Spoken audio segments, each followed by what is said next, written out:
Good morning guys. So, for today's video guys, maaga pala ako guys nagluto.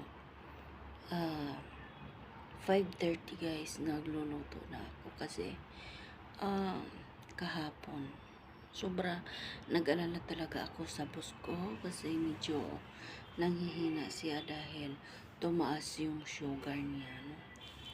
So, ngayon maaga ako nag-prepare sa food niya. So, buti na lang guys, nandito yung anak niya, no? So, ayan, naghihintay ako dito. Andito ako guys sa sala. Naghihintay ako kung tatawag na siya, kung kakain na ba siya o ano. Tapos na rin ako guys naglilinis, no? Tapos na. Hinihintay ko na lang yung boss ko kung kakain siya or need niya yung mga gamot niya. Ganyan guys. So, ako din na wala din ganang kumain guys kasi nag-alala talaga ako. Mahirap pala no pag ang sugar ng tao is tumaas guys. Mahirap talaga pala, ano. Kasi kahapon lang guys nakita ko yung boss ko na as in na parang nanghina talaga siya. May doktor talagang pumunta dito kahapon. Tinawagan ng anak niya. Ayan, chinecheck yung boss ko. Kaya sabi ko sa sarili ko, mahirap talaga pala no pag yung sugar natin tumaas. Kaya shout out dyan no sa iba na mahilig kumain ng mga matatamis, no? Hindi pala maganda sa katawan yung yung parang ang dami na nating sugar. Kaya yung iba dyan, no, huwag kayong laging kumakain ng mga matatamis. Kasi guys, nung hindi pa tumaas kasi yung sugar niya, nung nagpapunta pa lang kami dito, nung nag-travel kami. Pagdating namin doon sa guys, no, pagdating namin sa airport, sabi niya sa akin, kakain daw siya. So, ako naman guys, hindi ako nagugutom. Kasi, pag ako'y nag-travel guys, ayaw ko talagang umiinom kasi guys, iniwasan ko talaga yung matatay ako, makaihi ako, yun ang iniiwasan ko. Kaya sabi ko sa kanya,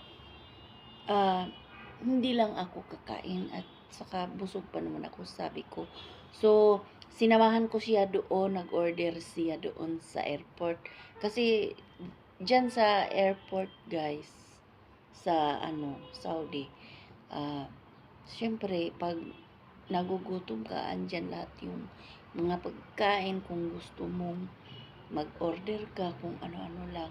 So, nakita ko siya, nag-order siya ng bread. Yung bread guys na may cheese sa gitna. Pero hindi naman gaano matamis yun. Tapos, nag-order din siya ng juice. Yung juice lang talaga guys, ang in-order na isang bote, ganyan. Hindi naman malaki, maliit lang. Juice. Tiningnan ko talaga siya, juice. Yun lang ang order niya. Kasi sabi ko sa kanya, ikaw lang muna ang mag-order kasi hindi ako kumain at saka busog ako. Kaya, yun, pinagmasdan ko lang siya na kumakain. Tapos, yun, pagkatapos niyang kumain, ayun, minom siya ng juice. Yung isang juice na binili niya ng ganyan, nga bote, naubos niya talaga yun. Yun lang kinakain niya. Tapos, tapos na kaming kumain, guys. Pumunta na kami doon sa, sa boarding pass namin. Tapos, doon na kami naghintay-hintay kung, kung, anong oras na flight namin. Naghintay na kami. Tapos pagka maya guys, ayun na, dumating na yung eroplano. So, na naman kami. So, pumunta na naman kami doon sa eroplano. Tapos pagdating namin doon sa eroplano guys, so alam naman ninyo no, sa eroplano may pagkain din doon. Ayun, yung mga guest doon, nagbibigay na naman sila ng mga kung ano-ano lang, juice ba? Kasi tatanungin kayo kung anong gusto nyo. Ah, tea or juice, tubig, may ano din, may mga sweet din. Tapos may ah, mga Pepsi din, mga sweet, ganyan, no? Yeah. Iyon, tinitingnan ko lang talaga siya kung anong gusto niyang kainin. Tapos yun, binigyan na naman siya ng bread. Bread again na may cheese. Tapos, binigyan din siya ng yung cake talaga guys, yun ang matamis. Tapos, tiningnan ko siya kung kukuha pa ba siya ng soft drinks. Kasi yung guest doon sa aeroplano guys, yung mga guest doon na nagsiserve, kasi, yung pinapapili ka guys kung anong gusto mong inumin. So, pinili niya is tubig. So, yan. Tubig at saka yung tinapay. Tinapay na may palaman na cheese. At saka, yung dalawang ganyan, maliit lang. Dalawang ganyan na cake. Yun guys, yung cake matamis yun. Yun ang kinain niya. So, yun din ang sa akin, yun din ang kinain ko. Pag nung doon na kami sa loob ng airplane. Pero doon pa sa airport guys, nung nag-order siya doon, hindi ako kumakain doon. Yung ko lang, boss ko lang. Doon ako kumakain sa airplane. So, yun lang guys ang kinain niya, no? So, pagdating niya dito, nung pagkagabi na, okay pa naman siya, no? Sus, dyan na guys, pagka umaga na, dyan na, nag-umpisa na pala yung yung sugar niya na tumaas kasi, hindi na siya kumain. Ganon, hindi na siya kumain.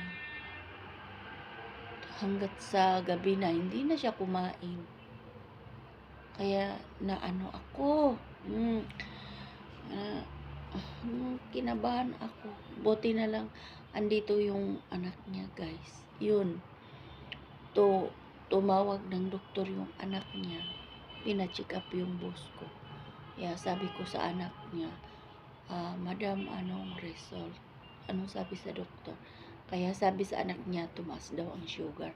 Kaya iniisip ko, kaya pala tumaas yung sugar dahil siguro doon sa kinain niya sa airport na kumain siya ng cake saka uminom siya ng juice. Yan guys. Kaya sobrang pag mayroon pala tayong